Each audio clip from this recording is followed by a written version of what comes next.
Telecom continue to rule the world.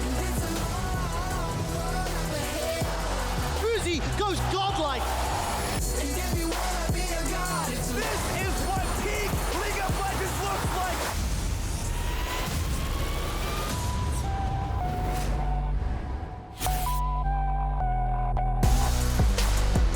Hello everyone and welcome back to MSI 2021, back once again from gorgeous Reykjavik, Iceland. Here we see a few of our top 6 teams arriving at the arena.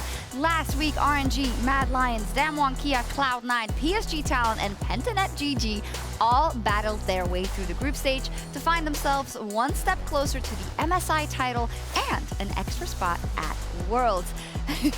We are waving back. I don't think you can see us though. I'm Sjokz, joined by Ender and by Dagda as we get into this day as the RNG players look ready to go as well. And I'm guessing, Dagda, it's a great day for you because you probably have high hopes for that first game of the day versus Damwon. Yeah, I'm really glad you brought me back just so I can explain in detail how RNG dismantled Damwon later. It's so nice that I get given this opportunity. Yeah, no problem at all. So let's get into it then. Having finally arrived at the Rumble stage, our final 6 teams will be competing in a double round robin format over the next 5 days, with the top 4 teams advancing on to the knockout stage. This is of course how the groups played out, and the top 6 find themselves in this Rumble stage. And I do think that it's fair to say that for most of these teams, I mean especially the #1 seeds from the major regions, this is where it really begins. You are expected to get out of that first stage. It would be a huge upset if you don't, even though some teams cut it a bit close. That's the thing, right? Like, if you look at the standings and the results, everything went the right way, you know, order-wise, but you still had Damwon dropping a game to Cloud9. You had Mad Lions really struggling in a lot of their games and figuring out a way to close it. So that was crazy. The group stage was very, very tight, and now we get to a place where now we finally get to see Damwon face against RNG and all these awesome matchups. Yes, that we do. Dagda, what were your main takeaways? I think for so often it is like, oh, you know, we see the top teams being contested by some of the lower seeds or the upcoming regions, but it's not enough. And that's what's a bit sad, but also positive about Pentanet making it after all. Yeah, it's great to see Pentanet coming onto this stage and just kind of getting to see them play their style at an international level. And I think that was kind of the biggest takeaway for me, was like, you know, Detonation focused me coming in and nearly being able to pick off Cloud9 and even nearly taking some games off of Damwon as well. It's those teams bringing that style in their own region's flavor and nearly being able to tussle with the best. And please, I just want to see more Karthus jungle, Zed mid, Kiana mid, all these Fiddlesticks. I think they even played in the first day. I want to see that continue, because for Pentanet, like, being here is a shock and surprise. I think everyone is super pumped to see what they can do, and I don't want them to lose that identity because it's so much fun. Absolutely. They've been entertaining us, and they will hopefully be able to take a couple of games off the top dogs here. And after struggling in week 1, Cloud9, they rose to the occasion at the final hour, even defeating reigning world champions DWG KIA. And well, it was a bit of a clincher, I think, for the fans at home, but they pulled it all together in the end. And I think the best thing, if you're a C9 fan, is seeing both Blabber and Fudge step it up, because for the first 3 days of competition,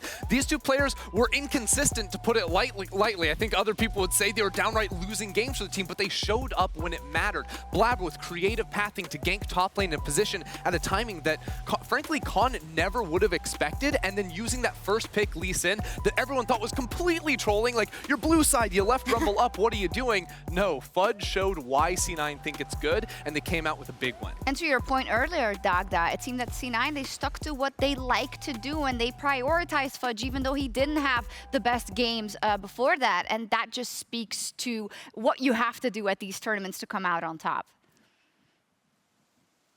Exactly. And I mean, you even heard Fudge talking about in interviews how he just felt like the Lee Sin was the best pick. And even when the pressure was on, he was happy to take this pick and perform on it. So I'm delighted to see, as Ender said, you know, both Fudge and Blabber stepping up. But obviously as well, you've got in the mid lane being absolutely fantastic there. I think he's got like 33% of his team's damage thus far for Cloud9. So you kind of got standout performers across the board on Cloud9, which is what got them here to the Rumble stage. Yeah, the highest damage per minute out of all players at MSI for Perks, on top of extreme extremely good laning, even though he doesn't get as much attention from his jungler as the enemies give him. I mean, he is a focal point for the team, but the whole of Cloud9 stepping up. I have pretty high expectations from them coming into this Rumble stage. Let's also talk about our LEC representative in the Mad Lions. They came out on top, #1 spot over PSG Talon.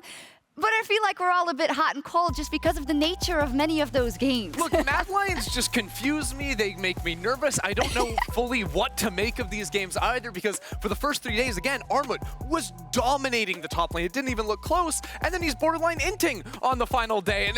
And Mad Lions, they had strong early games the first 2 days. Then their mid games were trolling. Then on the final day, their early games are awesome. Their early games suck. Their mid games are awesome. So I don't know. This team is so hard to read for me, and I almost just want to like wash off a lot of what I saw from the group stage, because now is where they're going up against the best possible competition. This is where you get punished for those small mistakes. Yeah, exactly. And in many interviews, they said, yeah, we lost a bit of our concentration in the mid games. Well, Dagda, that's not something you can do when you go up against some of these teams we've got here in the Rumble stage. No, everyone is going to look to punish you every single step of the way. And I think the big thing for me is that a lot of the mistakes that I kind of saw coming through from the LEC regular split have started to fix themselves a bit, especially when we look towards that bottom side of the map. Kaiser and Karzi have been doing absolutely phenomenally. And as well as Elyoya is starting to give more pressure down towards that bottom side, I think we're starting to see this bot lane nearly renaissance come again. And they're looking so much better as a result. Oh, I love the way you put that, renaissance. That's great. Yeah, of course, they topped PSG in their group, but they are also a phenomenal contender for this Rumble stage. And next to that, we have Pentanet. We already talked about it a little bit because we were so hyped. And I think they found their place into a lot of people's hearts after the Rumble stage. And yes, it was only a 3-team group, but you can only beat who is in front of you. And they beat them and they made it here. They did. First of all, they're all fashion icons, style icons, looking great out there. And second, like the way they did it too, being able to knock down Unicorns of Love. You even had like Chaz showing up big time, getting solo kills against RNG on the Zed pick in the mid lane too. So like these guys, I don't know, they just ooze enthusiasm. You can't help but be happy and be excited for this team. Yeah, Dagda, I mean, it's been such a great story. Just the excitement. I think also the combination probably of, well, our region, you know, got canceled at the beginning of this year, and now we're back here. It must feel so good for them. Yeah, exactly. And I think as well, like for Pentanet specifically, like bringing in like Decoy and Chaz and mixing things up, like they've now raised themselves up as some of the best in their role in the region. And we're starting to see that on the international stage. And when they're able to push themselves to 5 games essentially with the tiebreakers against UOL, clutch it out in the end by bringing some of these crazy picks in. Like we even got the Zed mid. Like I'm just delighted to see that these guys get to show it once again here at the Rumble stage. Look, and I know a lot of people are getting excited. There's like Mad versus C9 later today. There's already trash talk online, but I'm excited for Pentanet versus C9, the battle of, hey, you can take our players, but are we still the best? That's the one that I want to see. Oh, okay. We'll see that in the next couple of days. And of course, we can't move on without talking about the favorites for this tournament, RNG and Damwon. Let's start with RNG, Dagda.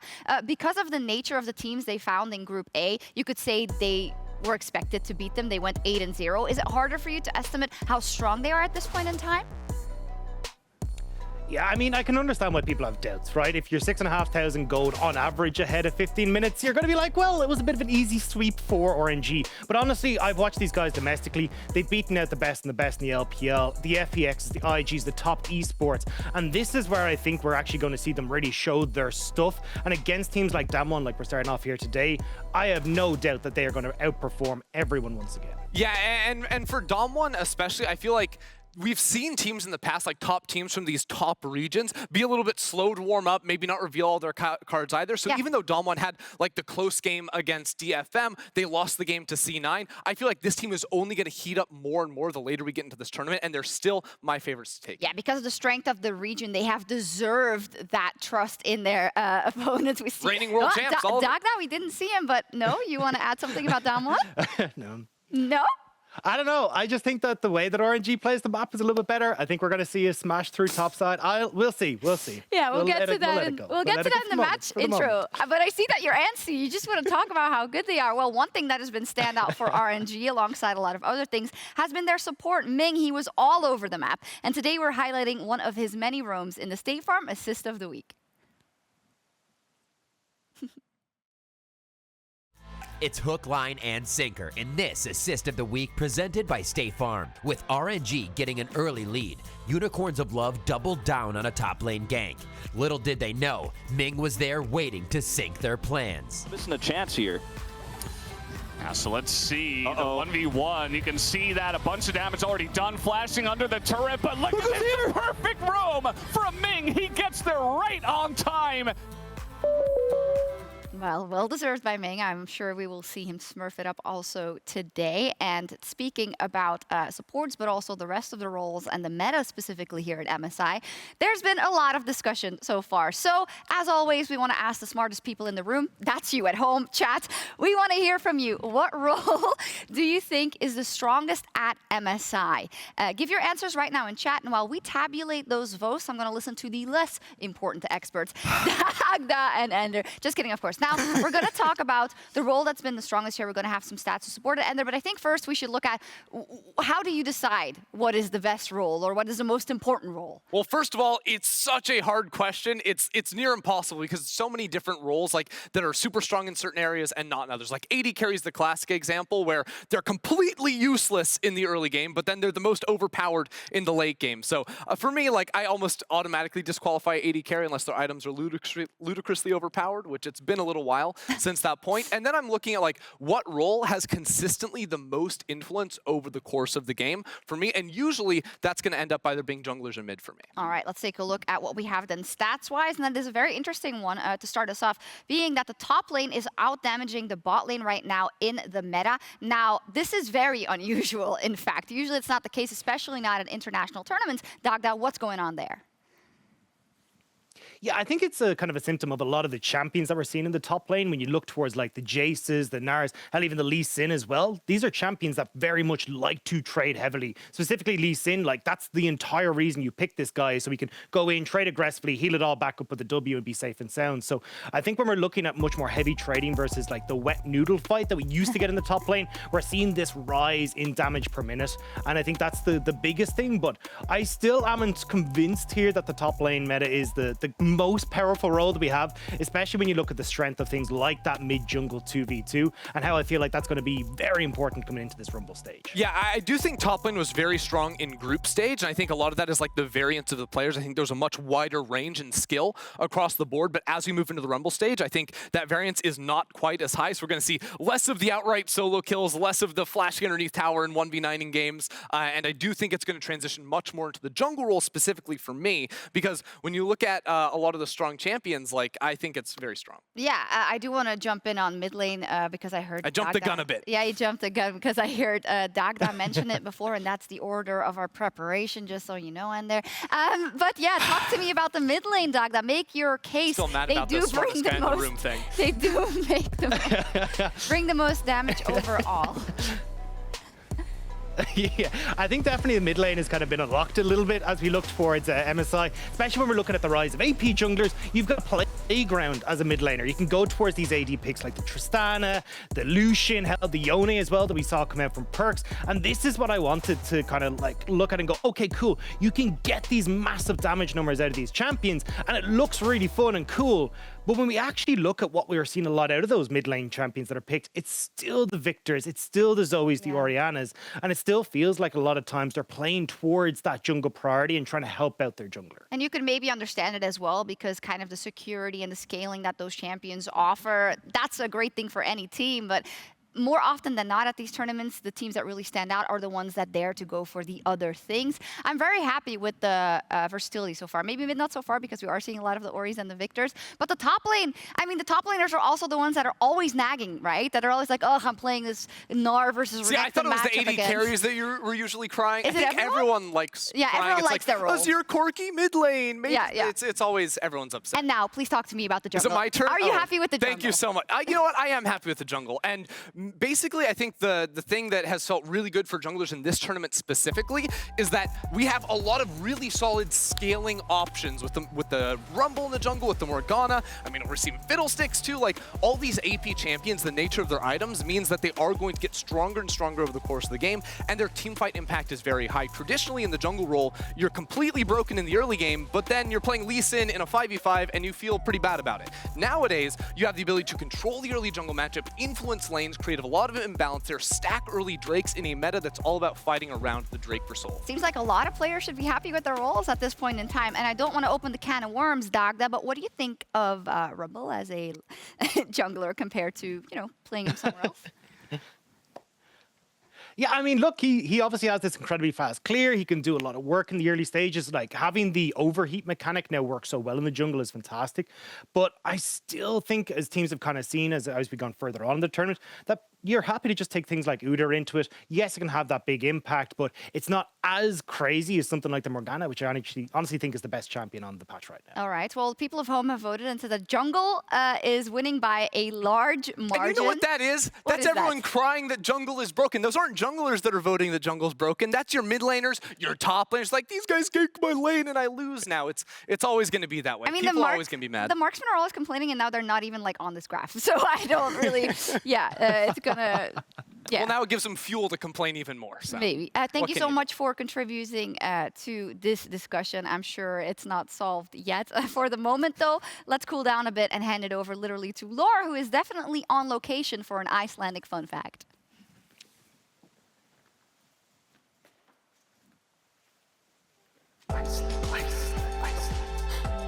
Thank you, Sjokz. Though Iceland is a temperate country, often remembered for its chilly temperatures, its landscape features a number of natural hot springs warmed by geothermal heat. Whether it takes the form of bubbling mud pits or bursting geysers, Iceland is a hotspot for its incredible beauty and warmth.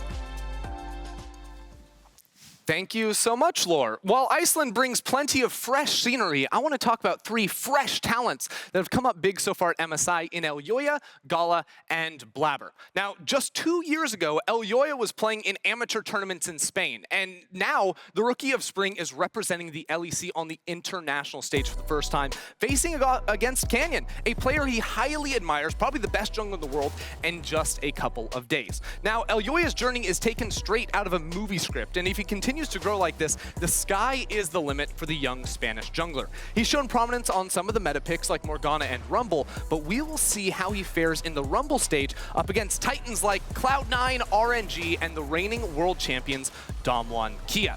Now, from one jungler to another, 2-time LCS MVP Blabber is at his first MSI.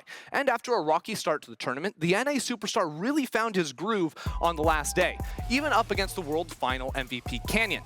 Like the rest of C9, it was a totally different Blabber that stepped on stage, and this gives NA fans so much hope going into the next 5 days. That being said, he's still been caught with his hand in the cookie jar a few more times than he'd like to, and oversteps like these will be punished harder in the Rumble stage.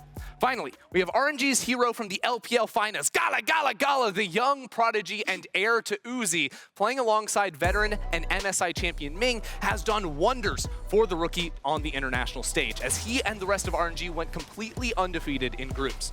Now comes the real test for Gala and Ming, because bot lanes awaiting them in the Rumble stage are of a totally different caliber. Ghost and Barrels, Ven and Vulcan, Karzi and Kaiser, and the new duo of Doggo and Kaiwing. The bot lane is stacked at MSI 2021 and is the lane to watch as the tournament progresses. No mention of Decoy and Predith? Like, how dare you? True, actually. Predith smurfing. Yeah. My bad. Yeah. It is very exciting to see, Dagda, some of your players from the LPL as well, but just a mix of rookies on the one hand and players who have had some experience but not necessarily MSI experience. It's always nice to see how they will evolve, because this is the biggest stage where you can prove yourself, and sometimes that brings out the best in people and sometimes the worst.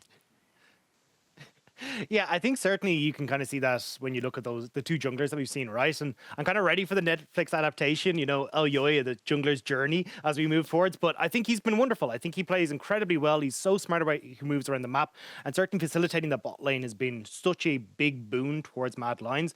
But Blabber as well, we kind of saw him not look so hot when we looked towards day one, and then when we see him come out on his second day, he looks so much better. So I think certainly as we start to move forward, we're going to see these players really rise up and create the name for themselves in the international stage. And I hope that Gala is able to do the same here. This certainly is an LPL man.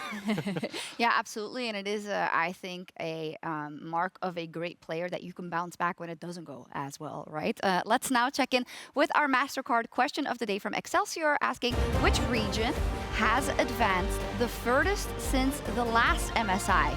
Now, it was 2019, of course, so it's a bit hard to make that comparison, but we definitely can. Well, technically speaking, Pentanet. They've Right? literally just advanced further than they ever have before. So well done to them, of course. I would also say that since the last MSI, it's kind of shocking, but literally the LCK hadn't won a tournament since 2017. Yeah. Right? So, and I think since then, obviously won a Worlds last year, Damwon looking very strong. So that's kind of the cheap answer, I would say, with Damwon. I mean, if we go back then, I think that's a great point. And Dagda, if we go back to the 2019 MSI, of course, IG got knocked out by Team Liquid. And then they won 2 World Championships back to back. So I think that's also quite an improvement.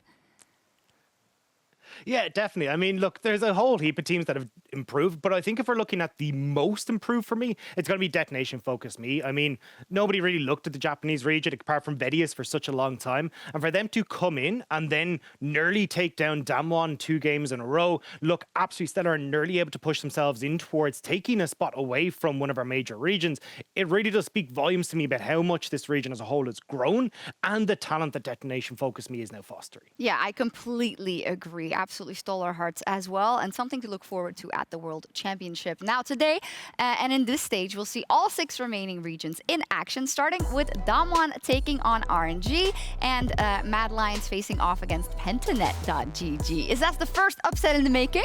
Potentially. I don't know. Honestly, I'm so nervous about the Mad Lions. I said it before, but I really don't know what to expect. I do think, though, all our teams are going to be a little bit more focused, a little bit stronger coming into the day. So obviously, Damwon versus Royal, incredibly close. But also, if you've been looking at online, the Perks and Carzzy Twitter banter is out of control. Did you know Perks said that they would be called the Sad Lions after today? Yeah, he did. The Angry Birds after today? That's 2 steps over the line. I mean, how dare you? Yeah, exactly. I mean, he's earned that prerogative, of course, but I seem to remember that whenever Perks tweets something like we're going to destroy them, then it just doesn't work out, and then he yeah, I've got a lot of bad memories of that happening. Yeah, we do. But then he comes back and then he makes up for it. So it would definitely be good if C9 is able to snag that win versus Mad Lions. That's at the end of the day, though. And before we get into our opening game, let's see what Zhao Hu had to say going into the Rumble stage. 其实这8场比赛对我来说，包括我们整个队伍来说，只是练练手吧。 And back-to-back wins against Unicorns of Love here are arguably their toughest opponent in the group, and they make it look easy. 可能这次MSI赛之前，我还会比较就是担忧欧洲或者韩国的队伍就是太过于强大，然后但是在这次小组赛是吧？这次小组赛打完之后，通过对他们的观察，就是在那个之后的挑战赛碰到我们都是有机会赢的。DK， 虽然你是世界赛冠军，但我们RNG也不是吃素的，我们一定会找到击败你们的方法。 Oh, love it, Dagda. Zhao Hu immediately saying, after what I saw in that first stage, we can beat you, and KIA, we can definitely beat you. Nice to hear. Yeah, and I kind of agree with them, to be honest. I've been really on the RNG hype train since I started watching, the how Damwon looked in their finals and also as they came in towards the MSI tournament as well.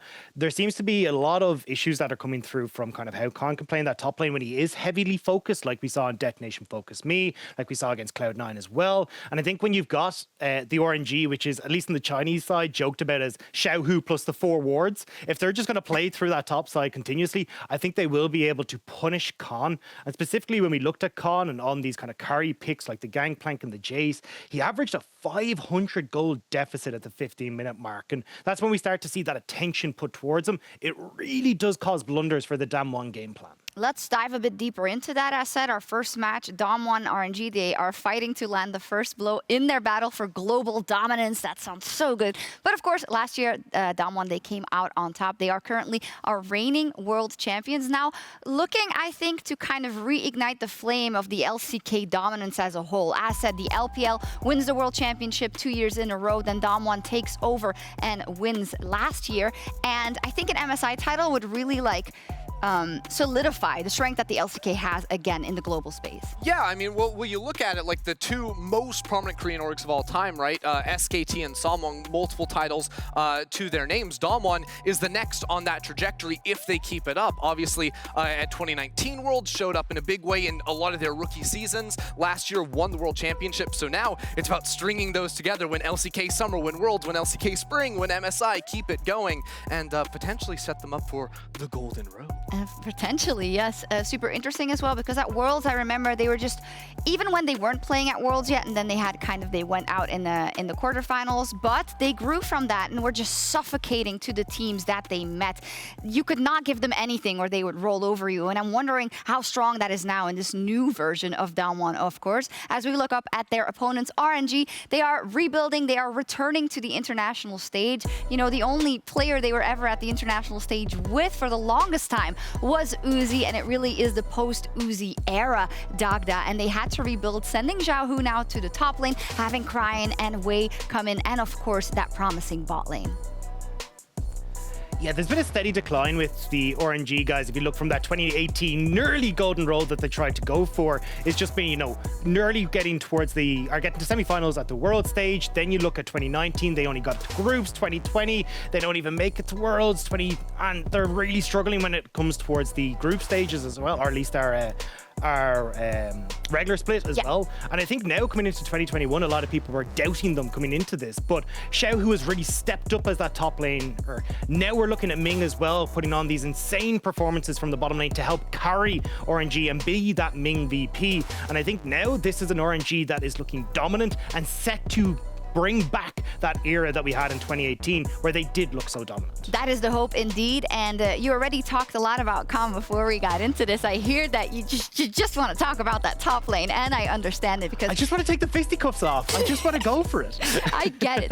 Xiaohu is of course a focal point on this lineup. So let's look at this top lane matchup even more in depth. And the story of Xiaohu has been Ender, even though it was a lot about Gala and Ming in the finals, because RNG had more of a bot lane focus going into that. That was an adaptation. Usually they put a lot into this top laner. Yeah, they're a team that plays through Xiaohu in the top lane, and so often it'll be Ming not even laning in bot lane. He says, Gala, do your own thing. I'm going to go up. We're going to 3v1 in the top lane and make it happen. I think that is the exact correct approach for RNG coming into the day today. I think we saw C9 actually prove to us that you can expose Dom1 through the top lane and really shut down Khan, and that's exactly the playstyle RNG love. But I am going to throw this conundrum at you because I heard the Khan stats earlier, right? But on the other side, you can kind of tell every story you want with stats because he is the biggest damage dealer on Dom1 KIA, and despite kind of the optics and the eye test and the things that we remember, the fact that he got solo killed and whatnot, he still has great laning despite getting not a lot of jungle attention and getting a ton of jungle attention from the enemy Dagda. So is this not the full story we're seeing by just looking at the stats? Because, Dom1 are still here and only dropped one single game. I'm not going to deny that Khan is a monster, right? This guy is insanely good, but the difference is it's when he's left alone, right? When he's able to operate in that 1v1, he looks splendid. But if you start to put a lot of that attention towards him, like we saw with Detonation Focus Me and Cloud9, that's where this really starts to fall apart. So for me, it's a case of if we can maybe see Damwon give a little bit more attention towards Khan in that top lane, or they can take what was the FPX route with Nuguri, the guy that Khan replaced, where they opted to play through that mid-jungle 2v2, play heavily in towards that invade role, and cause this isolated 1v1 at the top lane. Because Xiaohu, honestly, is not the best of laners. It's more so about how he plays the map later on. So if you're able to get this 1v1 for Khan, this is a way that he could dominate and try and take that fight to Xiaohu. Yeah, and Xiaohu is a guy that also loves to play these hyper lane dominant champions. You know, he took his Lucian from the mid lane with the roll swap, ran up there and says, I'm still going to play Lucian and I'm going to beat you down. The Jace too, we've seen the Lee Sin at this tournament, so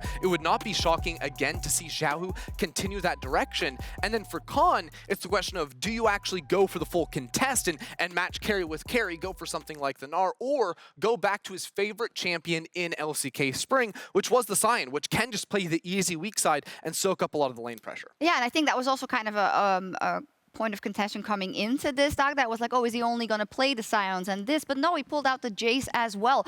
What is your view on the champion pools between these two players? And if we're going to see an evolution from the group stage to what they will go to when it comes to kind of the games versus the absolute top dogs from other regions? So I'm actually not the biggest fan, surprised, of Khan coming in and playing the Jace and the Gangplank. Because when you look statistically at it, he was 500 gold behind at 15 minutes off of those two champions on average. And the bigger issue was that then spilled into Canyon as well, because he just lost a quadrant of his jungle, even though the rest of the map was doing really well. So I think coming into this, going back towards picks like the Gnar or going towards something like the Sion might actually be the best bet.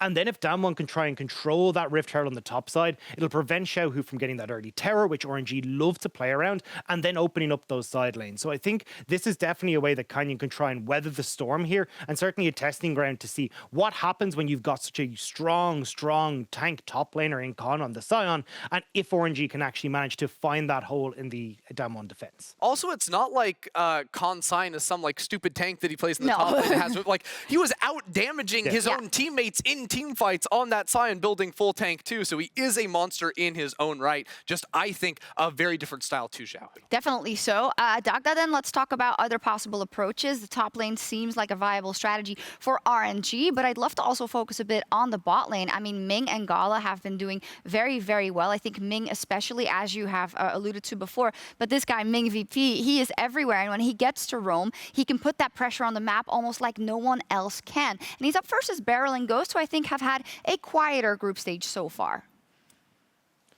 Yeah, if you were actually watching an RNG game, it's Ming you have to keep your eyes on, because he dictates where the action's going to be. And although during the regular split, we saw a lot of that towards Xiaohu in the top lane, during our finals, the reason we got the Gala call was because RNG were playing so heavily through that bottom side of the map. And this is where you can kind of open up multiple different strategies for RNG. And Ming is, although great at roaming, he's phenomenal in lane. They have the third highest dual lane kills in the LPL right now. He's phenomenal when it comes towards those team fights. He's the main engaged tool for these guys.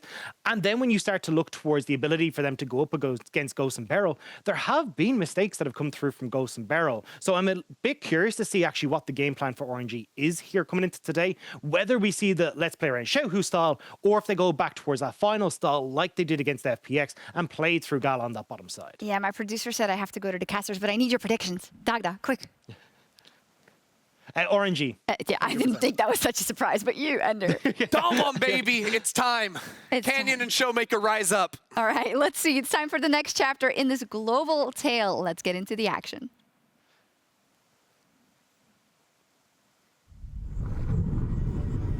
What a fight between Damwon and C9.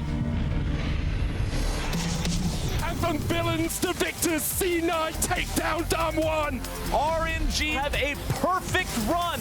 Pentanet.GG, take a bow. The boys got it done. Mad Lions take first seed in their group.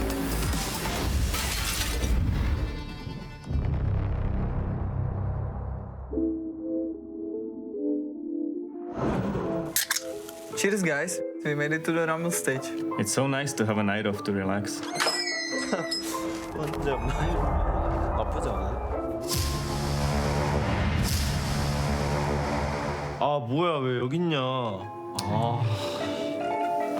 야 여기서 우리가 제일 잘하잖아. DK， 你再想想，组内称王又怎样？赢了我们才算本事。Boys, boys, boys, don't forget about Armut.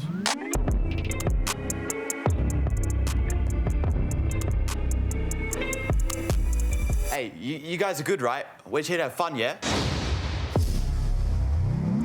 Honestly, I don't know who. Is it my friend or my foe? I must have exited the draw, yes. Ladies and gentlemen, Rumble stage. Yo, Mad Lions, we'll see you in the Rumble. Cloud9, you're lucky to even be here. We didn't come to the Rumble stage to lose. We're gonna send it. 我们 PSG 塔隆不知道怎么输。 팀은 RNG 이기고 싶어요. 我们是 LPL 的王者，接受所有赛区的挑战。